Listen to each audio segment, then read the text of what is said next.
Good morning and a very warm welcome to all distinguished guests, esteemed speakers, delegates, scholars, participants to the 11th Plasma Science Society of India Plasma Scholar Curriculum PSSI-PSC 2025. On behalf of IPS Academy, Center for Scientific and Applied Research Indore, it is my privilege to open this 3-day academic gathering in association with PSSI India. PSSI initiated the Plasma Scholar Curriculum series in 2012, and it has been successfully conducted every year since. In 2025, this curriculum will be proudly hosted at the IPS Academy Indore, and we promise to continue PSC legacy of excellence. So let us begin this event with inaugural session with traditional Indian custom. Today, we have honored the welcoming our distinguished dignitaries with us for the inaugural ceremony. I now invite on the stage our chief guest of the event, Dr. Shankar V. Nakhe. Sir. Dr. Shankar V. Nakhe is the former director of Raja Ramanna Center for Advanced Technology RRCAT, Indore, and an outstanding scientist in the Department of Atomic Research, Government of India. He was president of the Indian Laser Association and renowned laser expert with over 200 scientific publications and multiple national awards. He has significantly contributed to self-reliant technology innovation in India. So please welcome Dr. Shankar Nakhe. Now I also warmly invite Achal Chaudhary sir, president of IPS Academy and patron of this event. Sir is an eminent architect, visionary leader, and proud alumni of IIT Kharagpur. His unwavering support and foresight have been pivotal in shaping the academic and research landscape of this institution. His presence and patronage at this prestigious event truly inspire us all, sir. Now I invite Professor Ramesh Narayanan, Vice President of PSSI and Professor in IIT Delhi. He did his PhD from Jadavpur University. He has several publications in national and international journals. His expertise lies in experimental plasma physics, especially runaway electron dynamics, X-ray diagnostics, and plasma source characterization. Now I request Dr. Nishant Sirse, Director R&D IPS Academy and convener of this curriculum, with Dr. Bhargav Vaidya, Associate Professor of IIT Indore and co-convener of PSSI-PSC 2025. Now I request to all dignitaries present on the stage to commence the event with the auspicious lighting of the lamp to Saraswati Ma. May this light symbolize the removal of darkness through an illumination of knowledge and wisdom.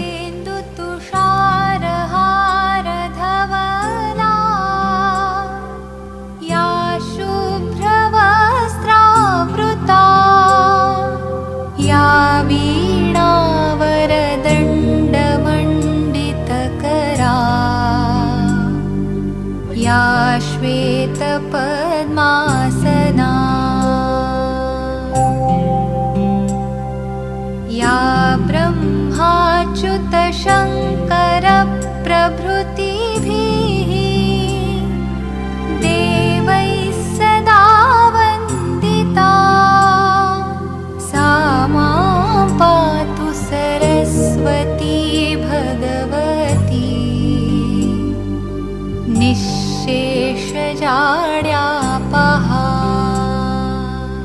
Now it's time to welcome our guest. Now I request President IPS Academy Achal sir to kindly welcome our chief guest Dr. Shankar Nakhe.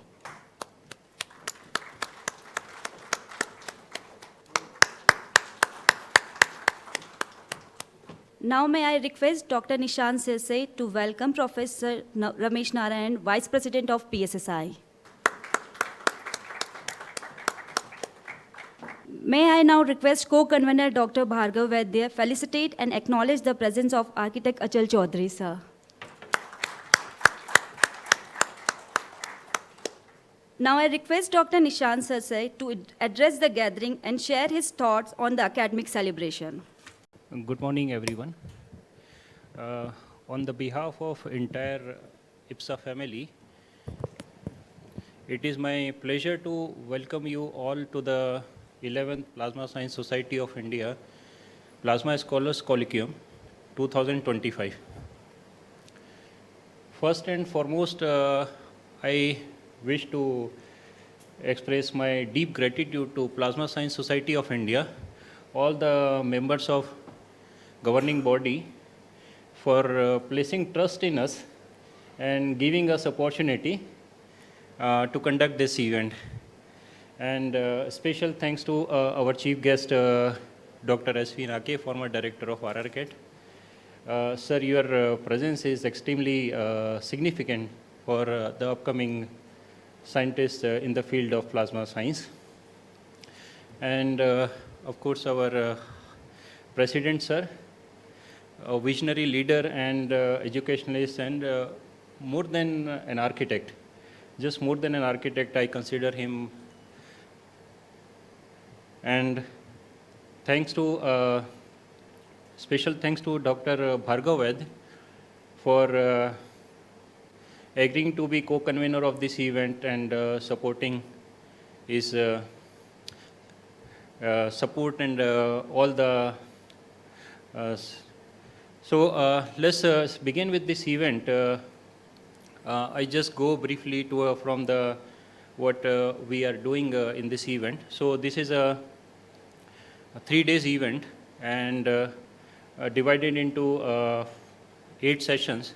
First 7 sessions starting from fundamental of plasma.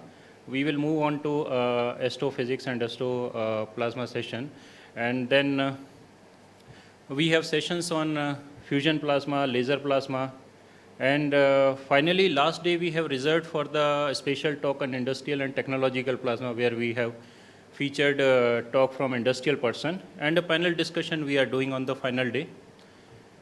So what I would like to say here is together with the effort of PSSI committee members and also dignitaries whosoever joined the event as an invited lecturer, and enthusiasm of our attendees, participants, I would like to say that use this platform to ask question, engage yourself, and get most out of it from this platform.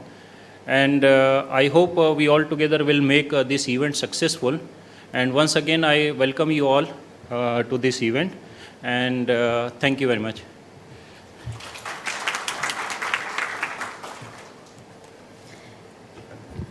Thank you, sir.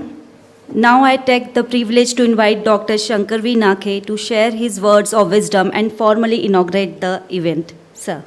Distinguished guest, Dr. Chaudhary, Nishant sir, Dr. Bhargav, PSSI Vice President, faculty members, and research scholars and participants. I'm really honored to be here at the PSSI-PSC event. This is a significant event, particularly in the area of plasma science and technology and its application, because all the budding minds and real contributors at young age, they are presenting their work here, and it will be a very good interaction among them. So this is a very significant event, and I would like to congratulate PSSI and IPS CSAR particularly for hosting this event at Indore. Plasma, as you know, is omnipresent. Rather, we know it is a fourth state of matter, and 99.9% of the universe is with plasma.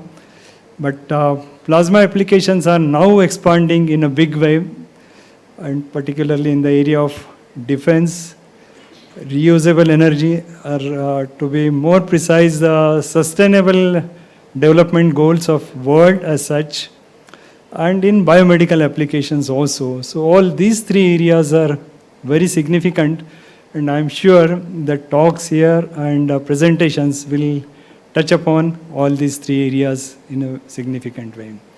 As you know, IPR is contributing in a big way in fusion research, particularly magnetic confinement, where the plasma has a key role to play.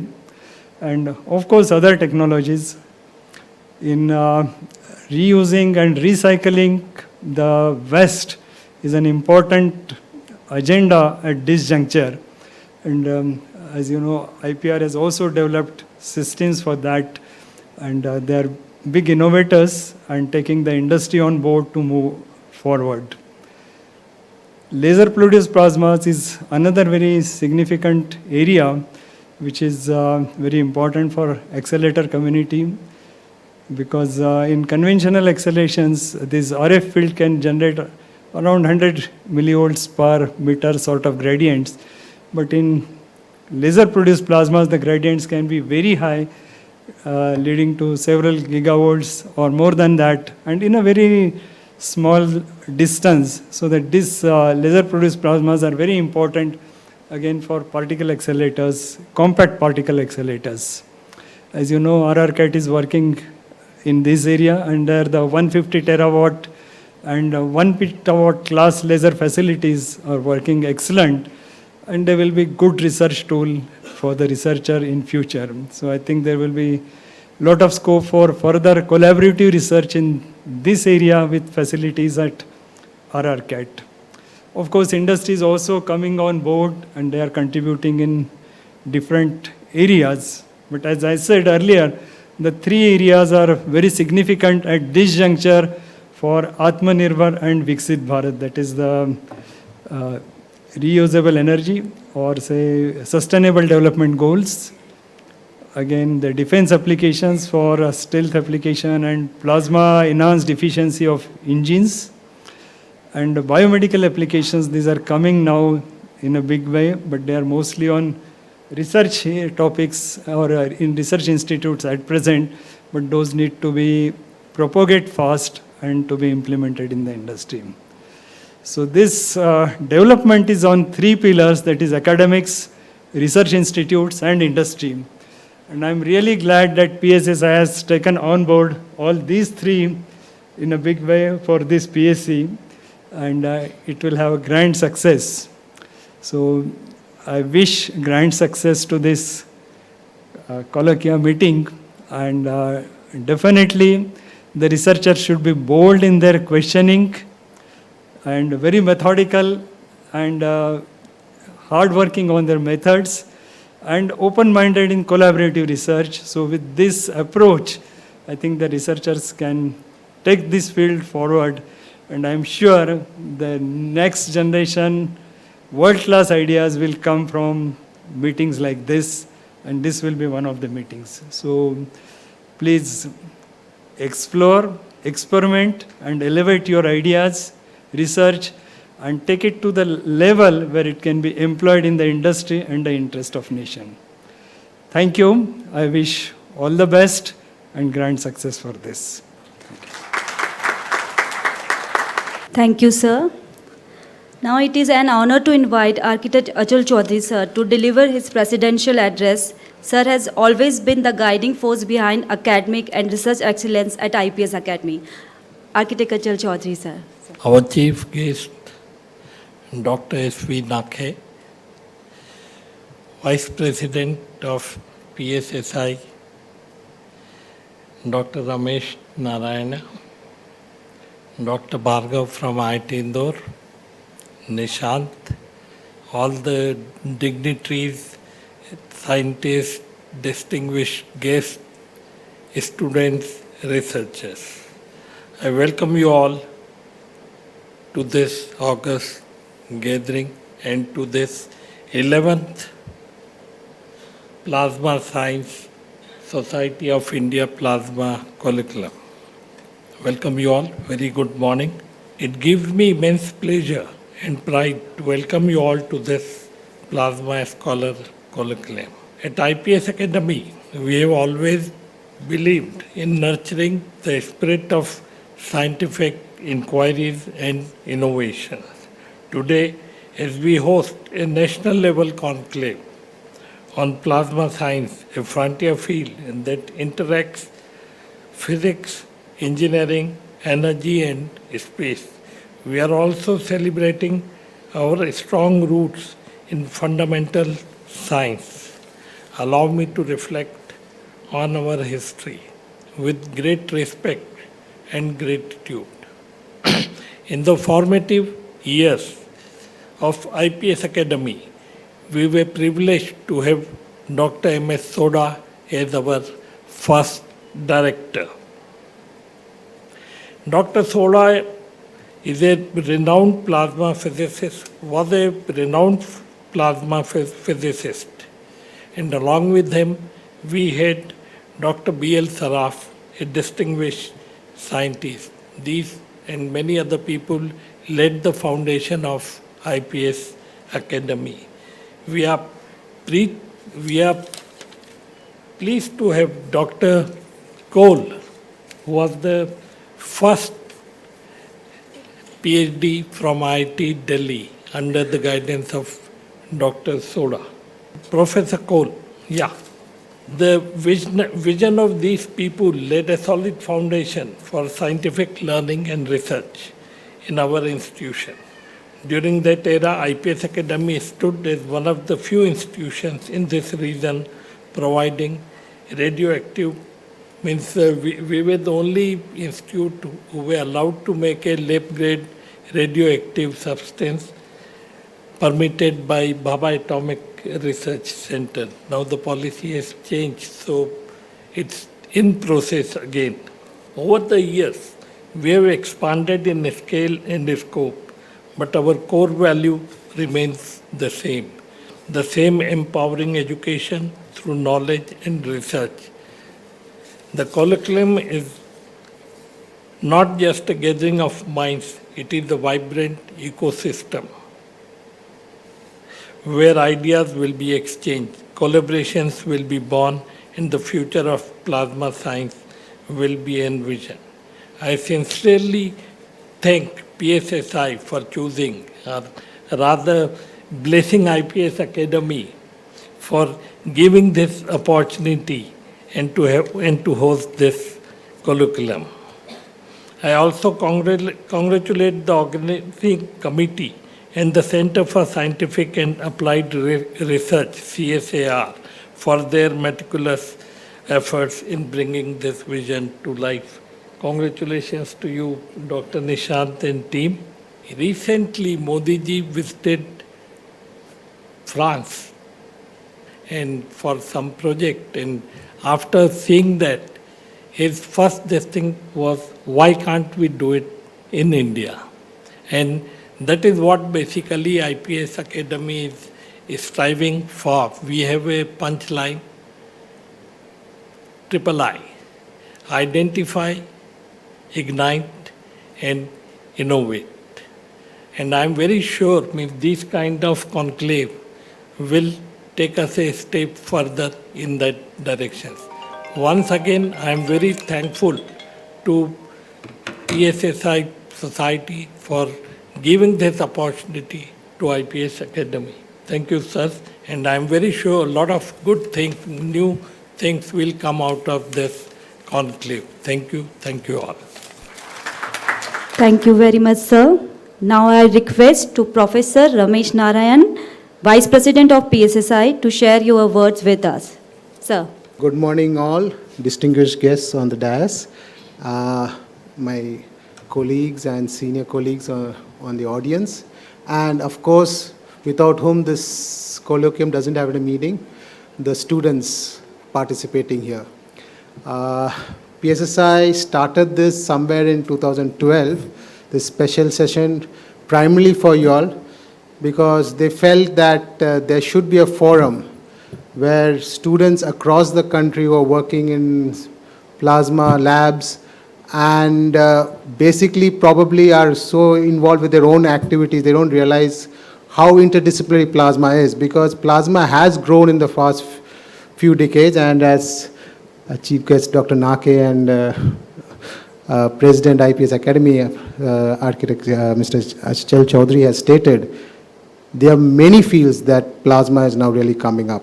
Initially, probably in India, somehow it was in the science field, but now in the recent past, applications in various fields, be it medicine, be it health, be it semiconductor industry, be it even agriculture, it's really growing and it's not stopping, apart from the well-known fusion and astrophysical plasmas and laser plasmas, of course. So this is an opportunity for all you students to come together, interact, know each other activities, and I'm pretty sure being in the same age group, I'm pretty sure you'll be more open to discussions, because and that is what this particular colloquium is really for. It's not for us, it's for you students here who should really know what each other is doing, and we look at you as the future flag bearers of the plasma science and technology in country, and look forward to making plasma a common name across all disciplines. And I do strongly believe that you take any discipline, you will have some component of plasma in it.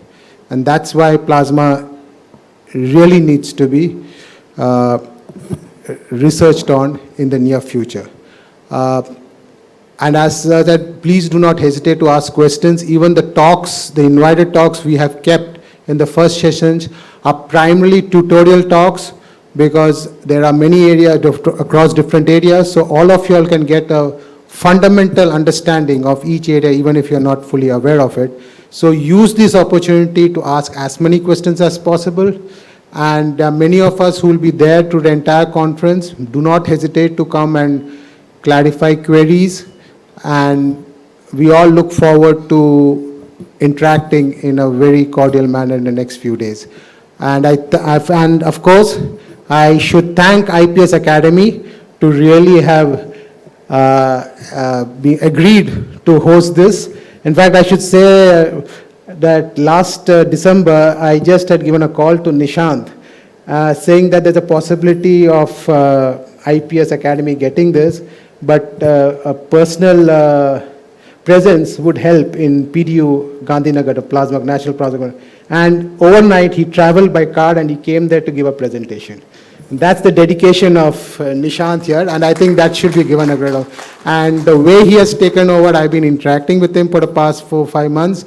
I think he has done a great job, and all of you, I'm pretty sure, would be quite happy with the stay, hospitality, whatever you're getting, and I'm pretty sure the next few days also you'll be getting a great hospitality from this Team IPS Academy. Thank you once again for your great efforts, and we look forward to a very exciting and very great conference ahead in the 3 days. Thank you. Thank you very much. Thank you, sir. Now I invite Dr. Bhargav Vaidya, co-convener of this curriculum, with his special remark on behalf of our organizing committee. Sir. Good morning, distinguished dignitaries on the dais. All the speakers, chairs, and all the students who have come from all over the country for this Plasma Scholars Colloquium. I think as Dr. Nake already mentioned that plasma is completely omnipresent, and in this particular conference we are targeting scales from megaparsecs, which are astrophysical scales, to nanoscales, which are essentially in the semiconductor domain. So it is covering a huge scales as far as plasma applications are concerned. And as Dr. Ramesh Nayan mentioned here, that it is important that the students should actually mingle and talk with each other and explore the plasma domain in totality, so that you can actually gain an insight into what is basically happening in the different domains of plasma. I would also like to take this opportunity to convey the vote of thanks to all the distinguished speakers and chairs who will basically be chairing the session and also presenting their expertise over here, so that they can actually encourage the students and also allow them to have formal and informal discussions, so as to kind of help them grow in their research as well. And also I would like to thank PSSI for giving this opportunity to host the Plasma Scholar Colloquium in Indore, and of course my colleague Nishant, who has basically done a wonderful job to set this up. And finally, I would like to thank the backbone of this conference, the volunteers and the staff members who have really taken it as a challenge to do this activity. And I hope that everyone has a good time during these 3 days of conference and have a fruitful discussions. Thank you so much. Thank you. Thank you so much, sir. Now I sincerely thank our chief guest, Achal sir, dignitaries, invited speaker, and all participants for their gracious presence. With that, we officially begin our conference. Wishing you all a productive and enriching experience ahead. Now we move on to our first invited lecture, which will set the academic tone of this conference. First invited speaker is Dr. Indranil Bandyopadhyay from Institute of Plasma Research, IPR Gandhinagar. He is an expert of fusion plasma, tokamak plasma modeling, and simulation of plasma control. He is going to talk on status of fusion research in India and the world ITER beyond. So please welcome Dr. Indranil Bandyopadhyay. Sir. Thank you, and good morning, everyone. And thanks to PSSI-PSC for inviting me for delivering this inaugural lecture. I'm a fusion person. I've been working for the last more than 30 years in fusion, so I will try to obviously promote fusion. And there is a specific reason for that. You know, if you, as I go through, you will see that we in the globally as well as in India are at a very critical juncture where fusion is really taking off. And we need a lot of people to come and work in fusion. So that's why I will encourage all the young students come to fusion and work as much as possible to fusion-related activities. Because the country needs it. And as I go through, I will try to impress upon you on that. So what I'll do, I'll first start why we need fusion is basically because of our energy scenario, both globally as well as in India, and to make a case for fusion. And then some fusion basics, basically for the young students, what is fusion, because not everybody may be from the fusion background, and various ways of achieving fusion and global status on the fusion R&D. I'll say a brief about the ITER project and our contribution to ITER because India is a full partner in the ITER project, and I am from this project and its present status. Then what is after ITER? It will be what is called DEMO, the demonstration fusion reactor, which will actually put energy into the grid. And then our Indian fusion program through Aditya Upgrade and SST1, I'll just mention in one or two slides. Then the Indian fusion roadmap, and finally I'll conclude. Okay, so to impress upon you is that global warming is actually real and very frightening. And you can see these are just examples of some pictures. This is the Uppsala Glacier in Argentina. The top picture was taken in the late 20s, and you can see all the ice is molten now. It is all water, and even the bare earth is exposed. And the same is true for the Himalayas. This is in Nepal, the Imsa Glacier in Nepal. You can see all ice is, many of it is liquid, forming a lake. So, and then there are many more such examples in the Arctic and Antarctic regions. And despite the fluctuations, the global temperature is rising. If you see the history from the time the temperature has been recorded, there is a gradual increase in the temperature without any doubt. Now, on the other hand, there is a very high energy demand, and the human development index is directly proportional to the amount of energy the humans consume. And this is a plot which is published with the HDI versus energy use, and you can see India is somewhere here.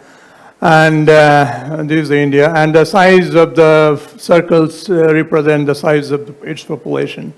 So India has a huge population, and you can see that with the higher use of per capita increase, there's a directly correlation is the Human Development Index, and the countries in the Scandinavian countries, the USA, they consume a lot of energy, and also the quality of life is reflected in that. The life expectancy in these nations is typically about 90 years plus, whereas in India it is about 65 years even. So that reflects in your human conditions. And India's per capita energy consumption is fairly low. It is actually about 1/3 of the world global average, and about 1/10 that of the North Americas. And whereas India's economy is growing at present about 6 to 7%, and it can go, in fact, 5% or more even as far down in 2050. And typically the energy consumption and energy production grows about 1.2 to 1.4 times of the GDP. And which is frightening because India has a very large population, and it is predicted that our energy production will go from about 1700 terawatt-hour, which is today, to about close to 5,000 terawatt-hour in the middle of this century. And there are, several problems in that because we don't have the resources through the conventional means, and we have to find alternate ways of producing this much of energy. And on the other hand, the global carbon dioxide and hydrocarbon emission, there is an United Nations Convention that we have to reduce the temperature by 1.5 degrees centigrade by 2050. That means that your carbon dioxide and hydrocarbon emission has to come down significantly following this path if you have to reach that target. So, which means that the world has to basically shift from fossil fuels, which is today, to renewables, nuclear, hydrogen, and any other new source of energy that one may find. And, in the Western world is saturated. Their population is, stagnated or even reducing in many countries. And so their energy production is not going up. Consumption is going up. Whereas countries like India or China, which has a huge population, 1.3 billion, from India is 1.4 billion now, and a growing economy. So our energy demand is growing. So that's why reaching this target, especially in countries like India or China, is very, very challenging. If you see, this is a plot which I generated from the Niti Aayog website. This is what is the installed electricity generation in India. And you can see in the last 15 years, our installed capacity has grown by about 170%. The fossil fuels have grown by 87%. There has been a phenomenal increase in solar. Solar was nothing here, less than a gigawatt. You don't even see the yellow line here. It was less than a gigawatt 15 years back, and now it is about close to 100 gigawatts. The nuclear has more or less stagnated. This orange line here in the middle is nuclear. It has grown by 71%, but still its share is just less than 2% as of now. And it has to grow significantly. And again, another representation of the same data. There is a huge difference between what is the installed capacity and what is the actual production of energy. So, and that's why you can see that the renewables, which is solar and wind, even though the installed capacity is more than 32%, so roughly 1/3, actual production is fairly low. Actual production is 12%. Because the reason is, day and night issues, cloudy days, dust coating on the solar panels, no wind days. So, and they're very, what you call, energy thin. That means that you need huge installation, very large areas to be covered by solar panels to produce a moderate amount of energy. Whereas nuclear, both fission as well as fusion, is very, very energy dense. So with a very small amount of fuel, you can actually produce a huge amount of energy.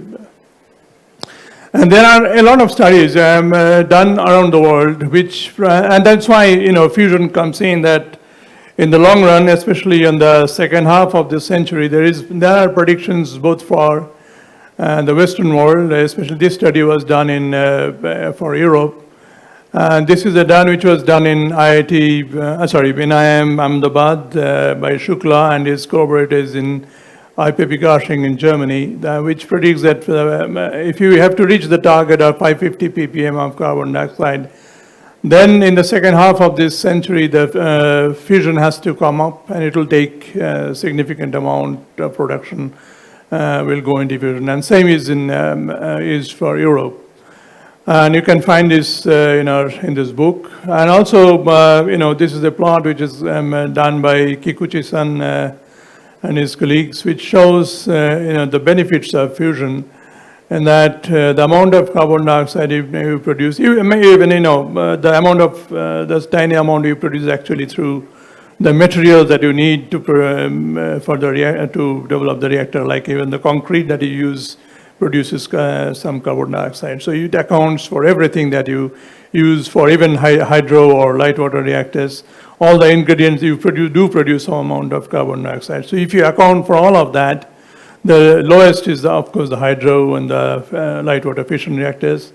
And fusion comes very close to that, and the rest are all far greater. And of course, the coal-based and oil-based are the giant killers. And so they really very, very dirty. And we have to have, go from this kind of energy production to this end over the next 50 years or so. Okay, so now what is fusion? Fusion is basically, it is the oldest form of energy, and the sun is the brightest example for us. And which basically produces fusion by burning hydrogen. The cycle in the sun is basically it starts from the proton-proton reaction producing a deuterium and positron, and in the chain finally produces through many intermediate elements final to helium. And why sun can do it so easily is because of its enormous gravitational pull. And because of the very high mass, it actually compresses the fuel to very high density. So in the sun's core, if you see, hydrogen is compressed to about 150 grams per centimeter cube, which is about more than 20 times that of iron density. Okay, so then the particle density is about 20 to the 10 to the power 32, which is enormous. And that's why in the core, you don't need a very high temperature. The sun core's temperature is about 15 million degrees Kelvin, which is about slightly more than a keV, which is very moderate actually for a fusion reactor. And this is a plot which is number density versus temperature. You can see the highest density that you can obtain is in the sun's core, which is about 10 to the power 32, as I said. The closest to that is, which comes in ICF, or inertial confinement fusion, is about 10 to the power 25 to 26 per meter cube. And the magnetic confinement fusion produces about 10 to the power 20 per meter cube. But the temperature that you get is much, much higher. It is about 10 times on the core of the sun. So you have to produce, basically your product of density times temperature has to exceed. So I'll show that in a few slides. Has to exceed. So if you operate at lower densities, you have to go to very high temperatures. So that's why, even though the sun's temperature is very moderate, of just about a keV, because of this density, it can easily do fusion, whereas in magnetic fusion reactors, because the density that you can do is only about 10 to the power 20, so your temperature has to be much, much higher, much hotter than the core of the sun. And DT fusion, or deuterium-tritium fusion, is the easiest to do on the Earth because of several reasons. The most important is that if you see the cross-section of this reaction, that is the fusion, basically this happens when you heat them in a plasma state to very high temperatures, so they collide and fuse. And for deuterium and tritium, it happens at the peak of this cross-section happens at the lowest temperature, which is about 100 keV or about that. Whereas if you see all the other various kinds, like the deuterium fusion, or the helium-3 deuterium fusion, or the proton boron, they occur at much higher temperatures, several hundred of keVs. Even having a 100 keV temperature for DT is done. You don't actually do 100 keV, but even I'll show you about 15 to 20 keV you can do the DT fusion on Earth. So that's why it is easiest to do this, because producing this temperature, as I said, is already 10 times the core of the sun, is enormously difficult to do in laboratory scale. And in a DT fusion, typically a deuterium and a tritium fuse, they produce a helium, and which comes out with about 3.5 MeV of mega electron volt of energy. But majority of the energy goes to the neutron. And if you take a magnetic confinement, then the neutron, being a neutral particle, not a charged particle, escapes and is trapped in the blanket, and you extract the heat out of this neutron. And helium is then becomes trapped in the magnetic cage. And presently, the World Fusion Program is concentrated on the deuterium-tritium fuel cycle, but there are attempts to do like deuterium helium-3 by proton boron, but those are, as I said, are much more difficult to do than deuterium-tritium fusion. And these are the various, different kinds of fusion energy again that you can have. And this is a plot which shows the difference between a fission and fusion reactions. In fusion, basically, the lightest elements, starting from hydrogen, helium, they fuse. Hydrogen or its isotopes fuse to produce helium, which I already showed. And then gradually they fuse to produce, higher and higher mass nuclei, finally to produce the most stable nuclei, which is iron. On the other hand, the heaviest elements like uranium, they basically, because of the low binding energy, they break down and they basically split into lighter nuclei and produce energy, and finally they also converge towards iron. And as I said, the advantage of the deuterium, helium, or the proton boron is that they don't produce any neutrons, so they are what you call the aneutronic reactions. They have the advantage is that if you make a reactor out of that, because it will not produce any neutrons, it is a non-nuclear device. There is no radioactivity involved in the system. But the disadvantage is that because there is no neutrons, the heat you generate is a little bit technical. Heat you generate is basically surface heat. Okay, so all the heat comes and hits the wall of the chamber and produce surface heat, which is enormous. Whereas when you produce a neutron in the deuterium-tritium, this can be extracted as a volume heat because it goes into the blanket and hits the blanket over the entire volume instead of the surface. So it has some advantage also from that point of view, apart from happening at the lowest energy. And again, this is something similar on the neutronic versus. I mean, stressing on this because there are attempts by some of the private companies to do alternate fusions of proton boron or deuterium helium-3. If you see if you do all kinds of comparison, for example, in the reaction rate or the minimum required NT-tau is much higher, like the NT-tau that you get for DT, if you take as scale it to that, you take 10 times for that in deuterium helium or 100 times that in hydrogen boron. And NT-tau, I'll explain in a few slides, is a kind of performance that you achieve in a fusion reactor. You have to basically cross a certain number to have a fusion in a device. And we'll explain that in the next couple of slides. But basically, why fusion is sustainable is that the DT fusion, deuterium is an isotope of hydrogen. Even the water in this bottle has 0.013 to 0.015 mole percent of deuterium, which you can extract from any water, not just seawater.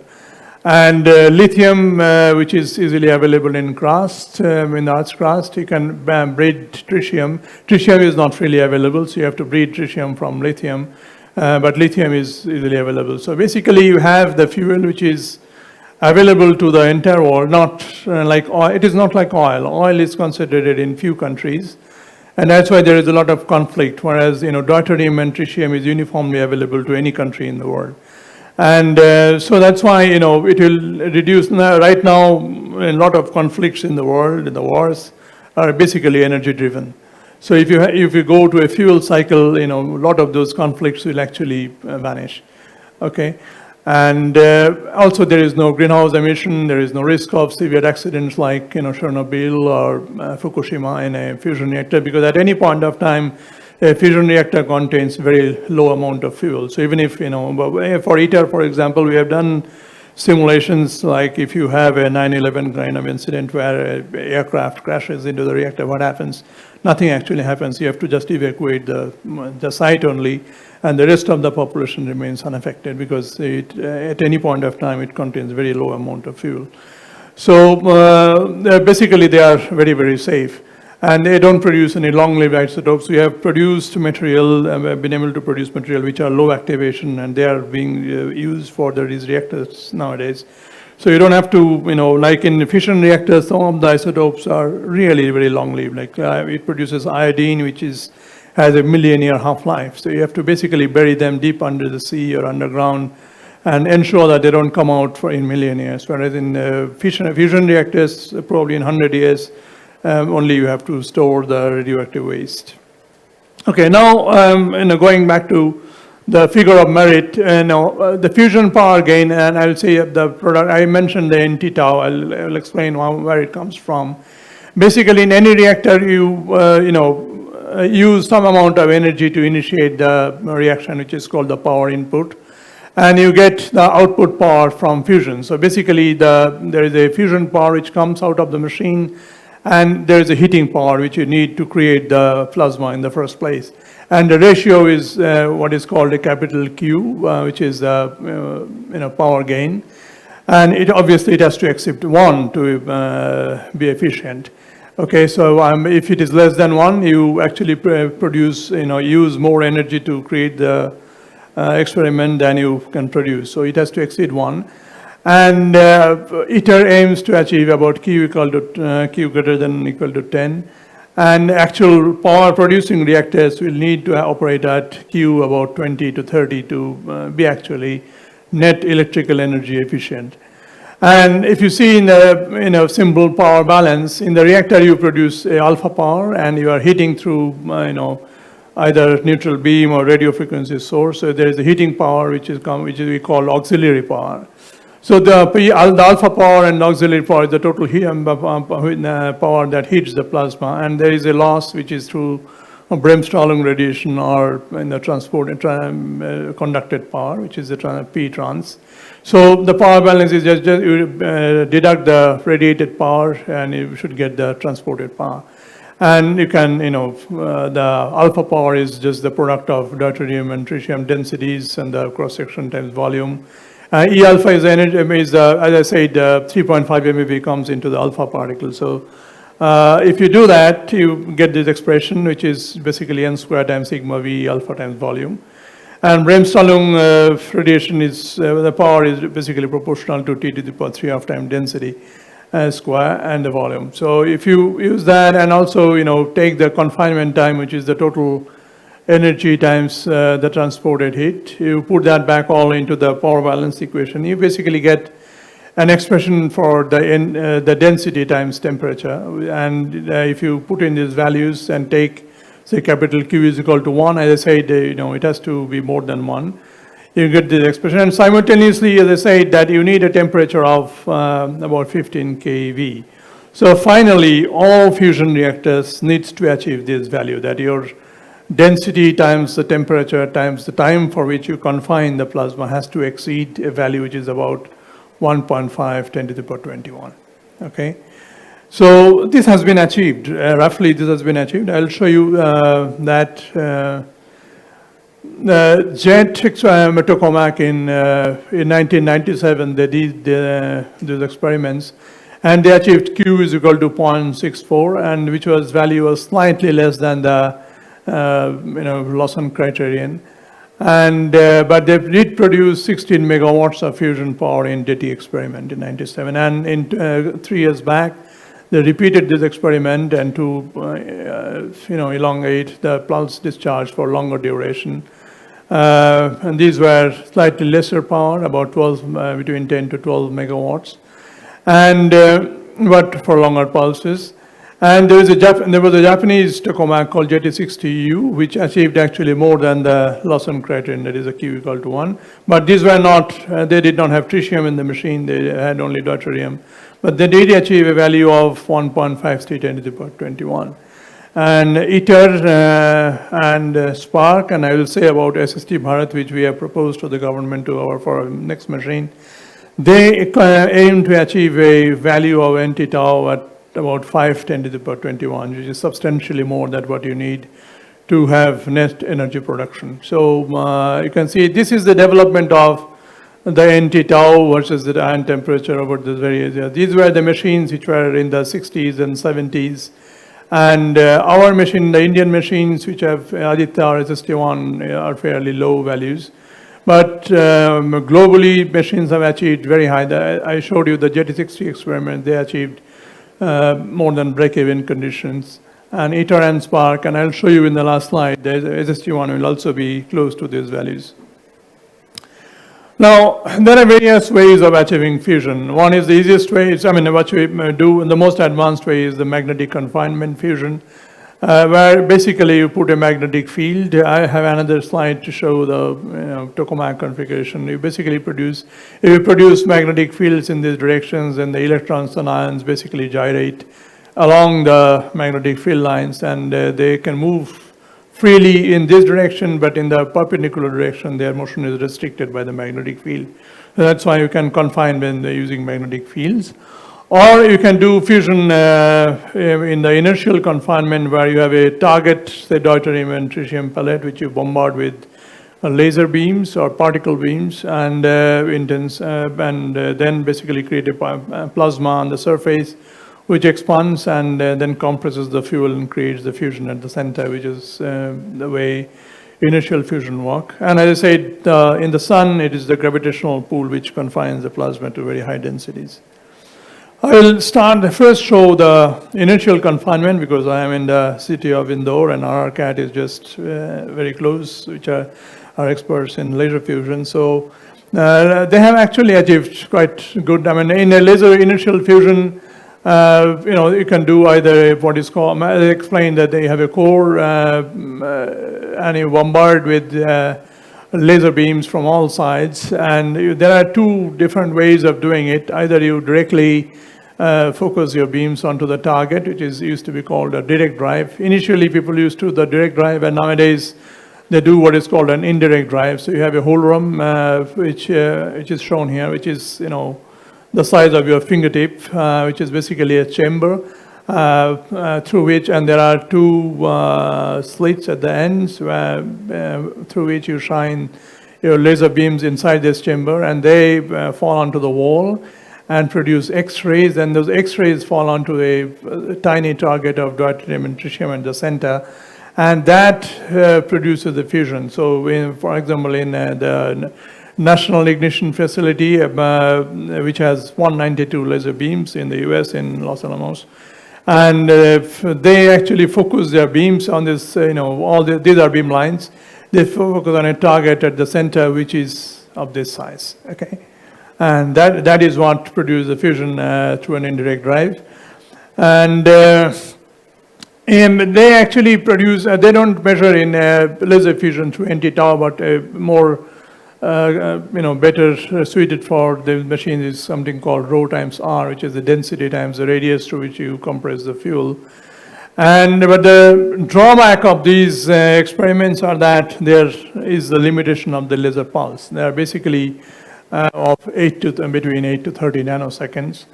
And also, although the NIF say that they have achieved what they call ignition, and they produced about 3.15 megajoules of fusion from 2 megajoules of laser energy in 2022. Then they repeated last year in February, and they produced about 5.2 megajoules from 2.2 megajoules of input laser energy. But you have to be careful that even though it looks fantastic, these lasers are old lasers. They're very energy inefficient. So this 2.2 megajoules actually draws like 100 megajoules from the plug. So you're producing 5 megajoule from more than 100 megajoules it should draw. Okay, so this is the NIF facility, but in contrast, why magnetic fusion is excellent. In contrast to laser fusion, ITER will produce about 150 gigajoules of energy. Okay, so it's a huge difference in the scale when it operates in Q equal to 10 operations. JET has already produced about 59 megajoules in the 2022 operations with that Q is equal to 0.3. And which was more, and it was Q equal to 0.67, but because there was the pulse was shorter, the total energy they produced was about 27 megajoules. But they already produced a order of magnitude more energy than NIF produced in JET. And ITER will, of course, produce several orders of magnitude more energy than NIF can ever produce. That's why I say the magnetic fusion is the most promising, because for energy production, they are the best suited. And this is how the world, magnetic fusion is concentrated, which is a machine called tokamak. It is a Russian name for basically a toroidal chamber in magnetic geometry. This is how it does. Basically, you produce, the gray color here is a vacuum vessel, which you evacuate first to high vacuum. And you have what is called toroidal magnetic field, the brown color magnets, which produce a axial field in this direction. But this axial field is not sufficient to confine the plasma. So you also need to drive a current, which you drew by what is called a ohmic transformer, a central solenoid, which drives the current also in this direction. So this current then produces what is called a poroidal magnetic field, and the combination of this current and these magnets is what is called a helical magnetic field. So this is basically a helical magnetic cage which you produce, and then the plasma is formed inside, which I show in the shaded region here. And then the plasma is confined by this magnetic field in a donut shapes and within this vessel. And this plasma you then hit by various means, either by neutral beams or by radio frequency waves, to take it to very high energies of 10 keV or higher to produce fusion. And there are some other concepts also apart from the tokamaks. I mean, like, there are something called spherical tokamaks, which are basically tokamaks with a very tight aspect ratio. In IPR also, we are now building one small spherical tokamak for experimental device. But there are large machines, there are fusion experiments which are going on, especially in the United Kingdom, UK, is making a machine called STEP based on a spherical tokamak concept. NSTX in Princeton is one of the best machines in the world today, even though it is not operating for the last few years because of an accident in one of their magnets. Next year, they are supposed to start operating again. Then there are other concepts called stellarators or heliotrons. Stellarators are excellent because they don't carry any current in the plasma, and inherently they are much more stable and they are very suited for reactors because of this, that they don't have any plasma current and they don't disrupt. Tokamak plasmas are very notorious for their disruptions, and basically MHD instabilities, which creates these disruptions. And so stellarators are ideal for steady state, but that is the positive side, and the con is that their confinement is very poor, because the transport from these machines with these very, I would say, crooked shapes, magnetic field geometry is very high. And that's why the bottom line is that these alternate concepts so far has achieved an anti-tau, which is at least an order of magnitude lower than what tokamaks have achieved. And that's why tokamaks are presently the most promising of magnetic confinement for fusion. Okay, and we actually need to do it in a large size, because generally your fusion power is scales with what is it's called magnetic field to the power 4, the fourth power of the magnetic field, and also something which is called the beta, which is basically the ratio of the plasma pressure, which is the density times temperature by the magnetic field pressure. And so you have to go to high beta and high magnetic field to have enough fusion power. And so magnetic field helps, going to higher magnetic field. And also, there is something called edge safety factor, Q, which basically tells from the MHD instability point of view that you have to operate at a minimum value of Q not to make this plasma very unstable, which scales as 1 upon the plasma current. So if you go to high plasma current, your Q goes down, so that limits the plasma current. And also from the MHD point of view, there is a limit to the density, which comes from the Greenwald density limit, we call. And that is typically IP upon pi r square. And also the energy confinement time, it scales as the plasma current time R square. So if you see that, I showed you that for reactors, you need to go to a very high value of density times temperature times confinement time. So if you have to maximize these two, you have to go to large radius, okay? That means you have to go to large machine size. That is why ITER is so large compared to any machine. It is, Aditya and SST1 are basically tiny dots compared to ITER size. And even it is far, far larger than JET. So this is the biggest that anything we have produced. So basically, one needs to go to a very large machine size and high magnetic field to produce a high value of density times confinement time and, of course, temperature. So that is why, you have to make it in a really large size. This is a comparison of various machines around the world. And JET, as I said, was in UK, which has stopped operating now. They are being decommissioned. It is a machine which produced 16 megawatts of fusion power in DT experiments. And ITER, in comparison, will produce, 10 times the power that it consumes, about 500 megawatts in a large size. If you compare the size, it is about 3 meters and it is about 6 meters in major radius. And it is a fairly large machine. And I'll give you some brief towards the end, what you call SST Bharat. It is being projected. It will be, have about 4 meters of minor radius. I don't know why the negative sign has come there. It is basically 1.3 meters of minor radius. And this will operate, we are designing it to operate for 3 hours of operation, and ITER will operate about an hour in steady state. And the good thing about the recent machines, there is this machine called Spark, which is being constructed right now in the US by a private company called Commonwealth Fusion Systems in collaboration with MIT in close to Boston. This will produce about Q is equal to 11 in DT plasmas. But if you see the major difference between the other machines and this is the magnetic field. It produces enormously high magnetic field, about 12 Tesla at the plasma center. And because it uses a new kind of magnetic field coils, which is using high temperature superconductor, which is using a REBCO, which is a rare earth barium copper oxide, which is a wonder material for high temperature superconductivity. And CFS has already tested magnets of 25 Tesla for their machine. And we also plan to use in our machine high temperature superconductor, but not as high magnetic field, about 6 Tesla. But with that, we aim to produce about 175 megawatts from this machine. Okay, so now I go back to the project that I'm presently involved, which is ITER.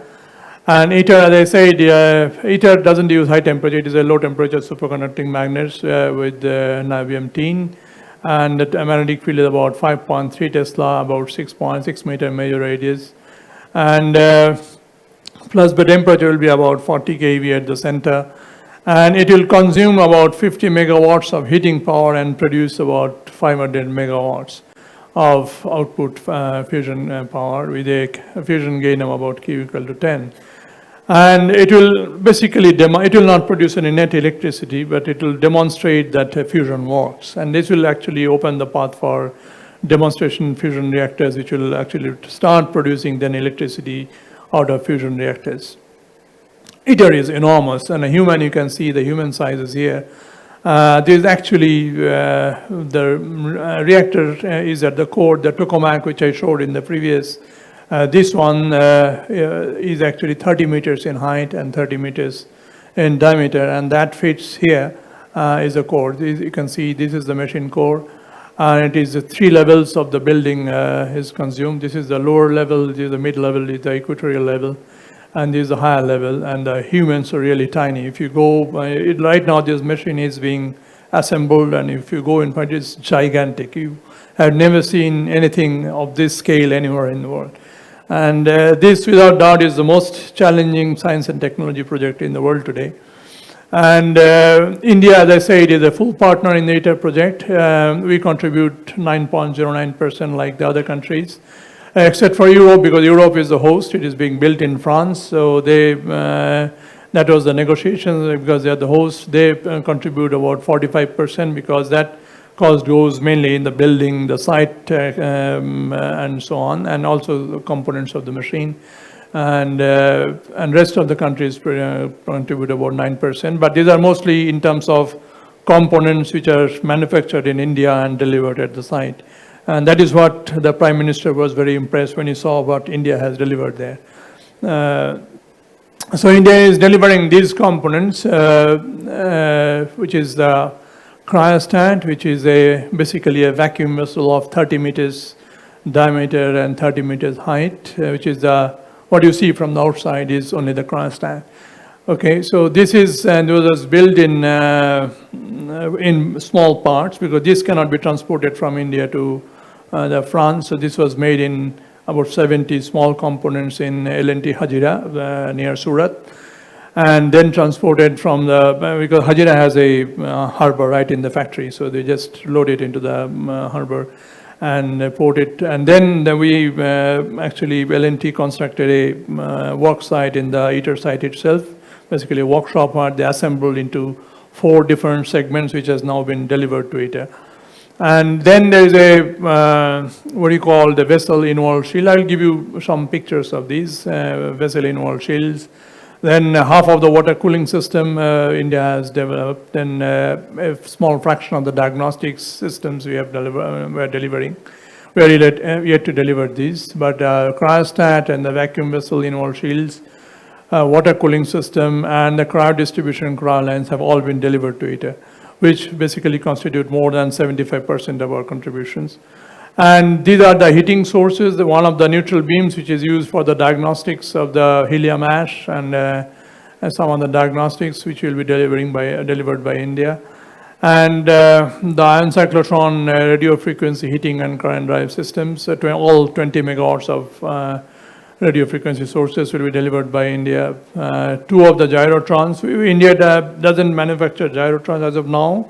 So we are procuring this gyrotron from Russia through our collaboration, but we are making all the auxiliary systems of this gyrotron in India. The control systems are being made in India and they're being delivered. And all the power supplies for all these heating systems are manufactured in India and being delivered. And these are some of the pictures. This cryostat, this is a picture of the cryostat lower base, which has actually been lowered into the ITER pit. This component weighs more than 1,200 tons. It is the heaviest component, which you need 2 giant cranes to lift it. This is, as I said, is about 30 meters in diameter, and we had to place it with an accuracy of 5 millimeter because that was the gap between the wall and this component. And if it tilts even a small fraction, it is stuck and you can never bring it out. So it had to be done in a very, very high precision. It has been lowered at the site. Okay, and this is the cryostat top lead which has been delivered. This was when it was being assembled at the workshop, and it has now been completed and delivered to ITER. These were made by L&T. These are vessel involved shields. These are basically special kind of borated steel which absorbs neutrons that you produce, and these were manufactured in Avasarala Technologies in Bangalore, and they have all been delivered and also integrated in the vacuum vessel, which were manufactured by South Korea and Europe. So we delivered to those sites, to their factories, and they assembled it into their vacuum vessel sectors, and they have all been manufactured now. And the water cooling system, this is the chilling tower which has been delivered by L&T and Powerport Industries and the ITER site. So these are huge chillers, one of the biggest in the world. You will find are these chillers which has been delivered, and also Kirloskar had to make the world's largest water pumps for this project, which nobody has ever produced. So they have been delivered all at the site. This is the water cooling system. There is a factory we developed called Inox near Vadodara, who has developed a significant amount of skills to deliver the cryo lines. They have all been delivered and installed at site. Prime Minister Modi actually visited and saw these components, and he was really impressed that India has been able to produce. And that's why I say, why don't you do a similar project in India itself? And that is what we are planning to do now. And the ITER, there were some delays in the project, and there were rebaselining done because the vacuum vessel during manufacture developed some issues, which has now been repaired, and now the new baseline has been done. So the first plasma is now planned in October 2034. Which when the plasma operations will start, and there'll be 3 phases. This is what you call a start of research operations phase, where we will start with hydrogen first and then go to deuterium operations, and this will be about 27 months of operation. Then there'll be a second assembly phase where we will install the rest. This phase will not have all the heating systems, so the rest of the heating systems will be installed in this phase. And then the fusion power operations will start from here.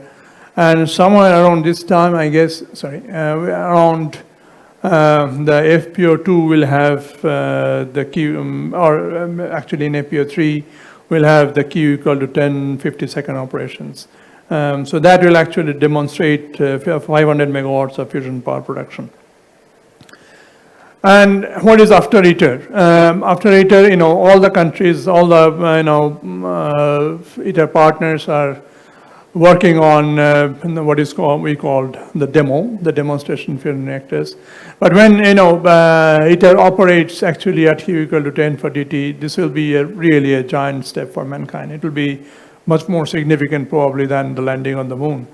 And then there are other supporting parallel machines which are JT60SA, Spark, and DTT. And we are also making NSST Bharat, which has been proposed to the DAE now, and they will be operating over the next 15 years or so in support of ITER. And then beyond the middle of the century, around India plans to make the demo around 2060, around that time frame, which will actually produce fusion electricity into the grid. Okay, so if you go now to the Indian fusion program, it started in the late 80s. In 89, we first have what we call the Aditya machine. This is a picture of the old Aditya. This was a small machine, about 3/4 of a meter of major radius and a 1/4 meter minor radius. It's a circular limiter plasma with a 1.5 Tesla magnetic field. And the plasma current was designed for 250 kiloamps and a 250 millisecond discharge. And this has been upgraded a few years back to Aditya upgrade. This is still doing a fantastic work.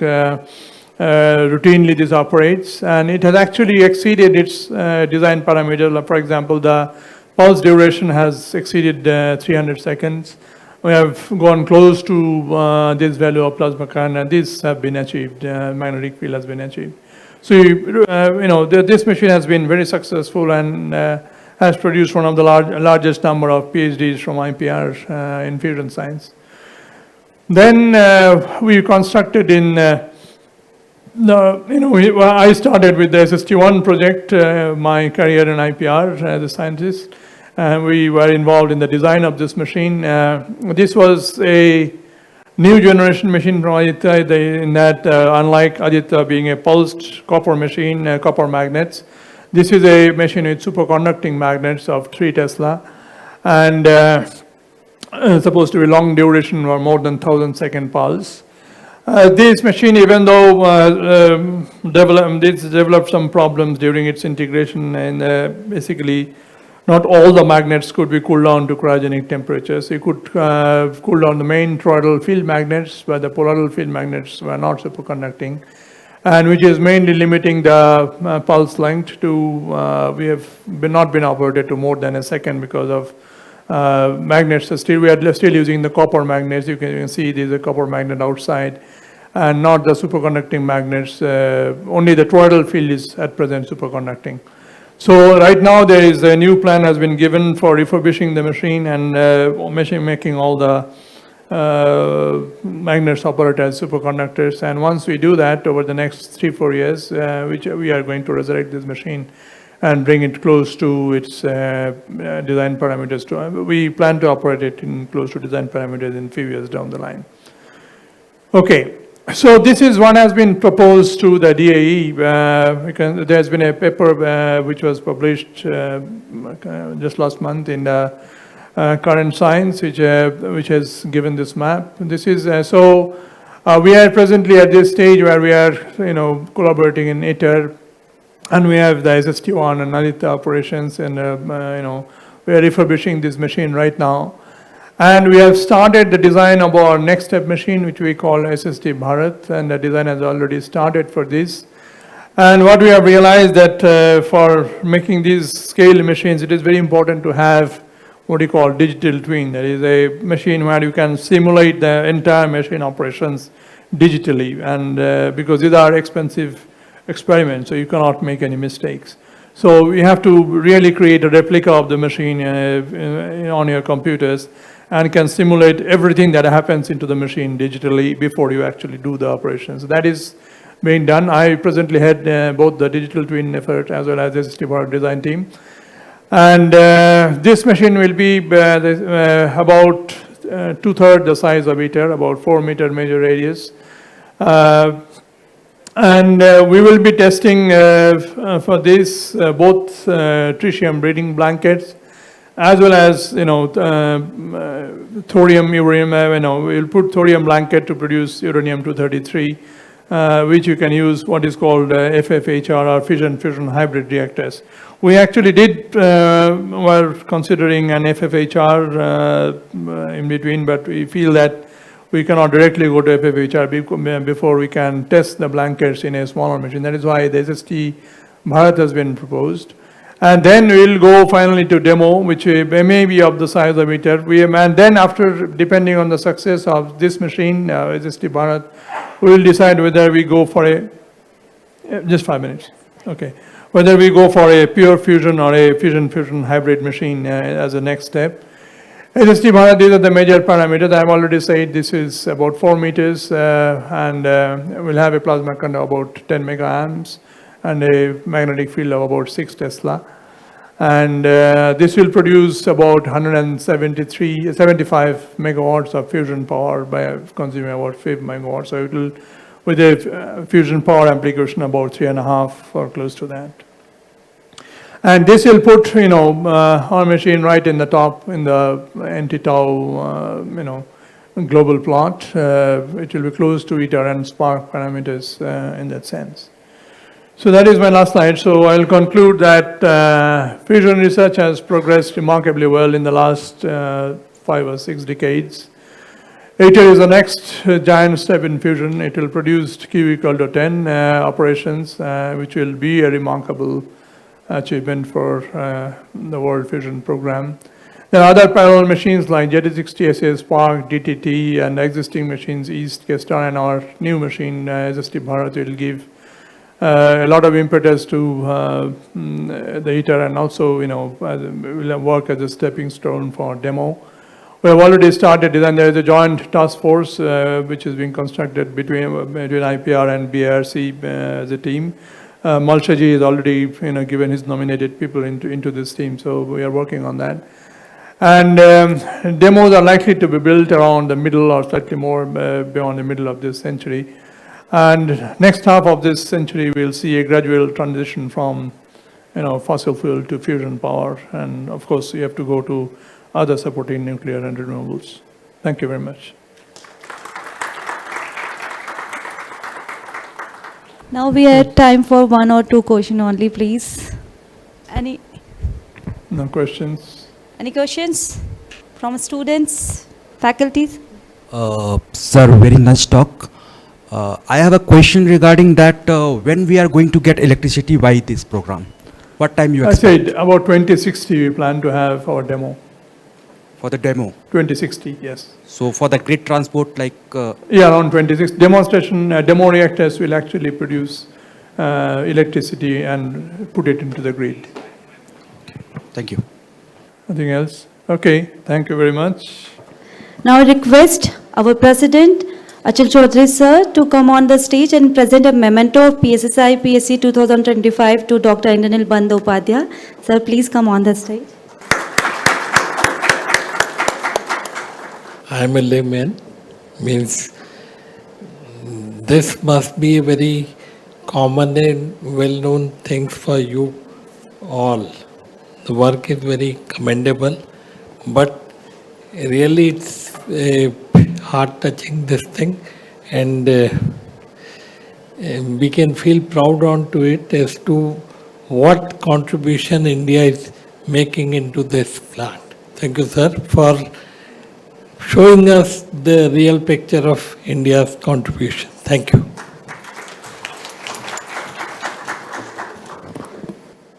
Now we will have a group photograph and poster opening ceremony by our chief guest and President Achal sir. After that, we will have a tea break. So we request all dignitaries and speaker chair participants to join for the group photograph. And please gather close to stage and photographer will guide you for the position.